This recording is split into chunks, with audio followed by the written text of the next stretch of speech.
Did you know the man who once snorted cocaine off toilet seats could say the coronavirus scare him less than his own addiction?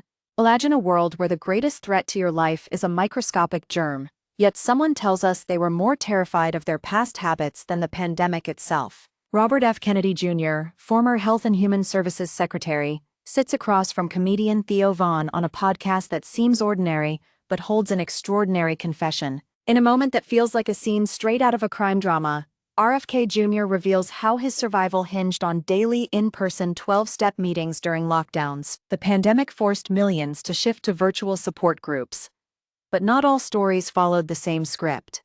According to RFK Jr., when the world went online, one particular group chose to defy the trend and keep meeting face-to-face. He calls it a pirate group, an audacious name that hints at rebellion against the status quo. This clandestine gathering became his lifeline in a time of isolation, offering real human connection when screens could not replace it. His own past, snorting drugs from toilet seats, was a chapter of terror that ended only after he found these meetings. When he first met Theo Von at a recovery session, neither imagined the podcast would bring their story to millions. The meeting place that once hosted them closed its doors as COVID restrictions tightened, forcing many to surrender hope. Yet RFK Jr. saw an opportunity.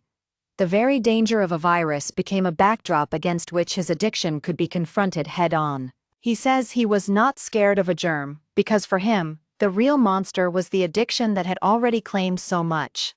The idea of catching COVID felt like a small price to pay compared to the looming threat of relapse.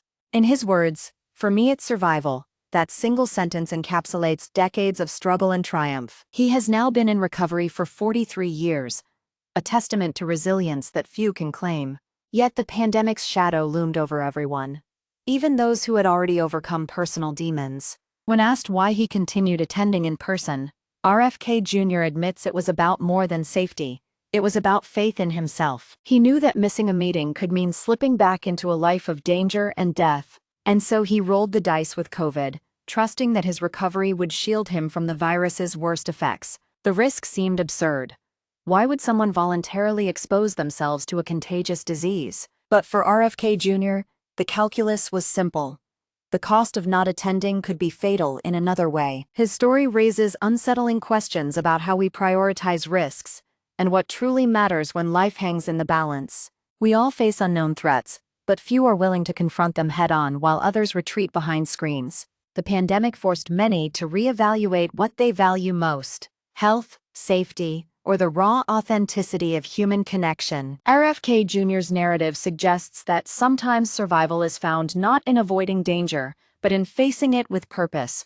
He's a living example of how an individual can choose the lesser of two evils, even when both seem deadly. And yet, what drives someone to gamble with their life on a virus they fear less than addiction? The answer lies in his conviction that real recovery requires more than words. It demands action. That conviction kept him going through lockdowns, through isolation, and through the relentless uncertainty of COVID-19. Now, as the world moves past the pandemic, we can look back at RFK Jr.'s journey with new insight. His experience underscores a timeless truth.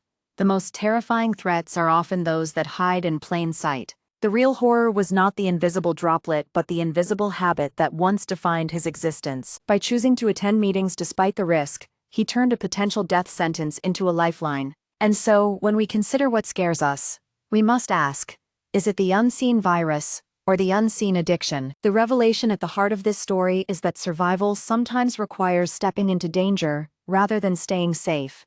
FK Jr.'s courage proves that facing our greatest fears head-on can be a path to true freedom. Thank you for watching. If you enjoyed this video, please like and subscribe for more updates.